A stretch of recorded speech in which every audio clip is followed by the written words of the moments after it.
Hi there, it's National Master Aaron Cooper, and I'm going to show you today how the minority attack works in chess from a recent blitz game I played. So let's check it out. We pick it up here on move 14. White has just taken back e takes d4. And this is a position that shows that black has two pawns here on the queen side. And white has this strong phalanx of pawns. And that's what we're going to attack with our two pawns. So this is what makes it the minority attack. We're going to launch our pawns up the board and try to create a weakness, either on c3 or by playing a4, a3. So watch how I'm able to do so. So we launch both pawns up, and I just get my queen in a better spot. Didn't want it lined up with my opponent's rook. I'm not ready to play b4 yet. Why is that? Well, because I've got a rook here that's not doing anything. So we want to use all our pieces. Rook b6. I had to play that for a couple of reasons. I want to protect this pawn, the threat, previous move, bishop takes knight, followed by queen takes. So rook here so that I can protect that pawn, but also the rook will be useful on this file, as you'll see. Opponent took the knight anyway. I took the pawn so that it restricts white's knight from those two squares.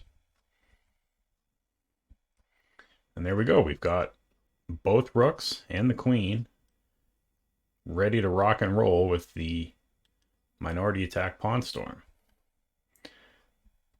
And just so he's not missing out on the party, I bring the bishop to f8 so that it covers some squares. And finally, we're ready to push. Take, take. Queen gets out of the way. Take, take. And now I've infiltrated into black's position. And the other thing that we'll notice is that white has a weak pawn on c3. And this is common. This pawn is weak because it's backward, meaning that if it moves ahead one, it cannot be defended by a pawn. So it needs to move 1, 2 in order to be defended by the d pawn. So backward pawns tend to be weak, and they're targets that we can line our pieces up on.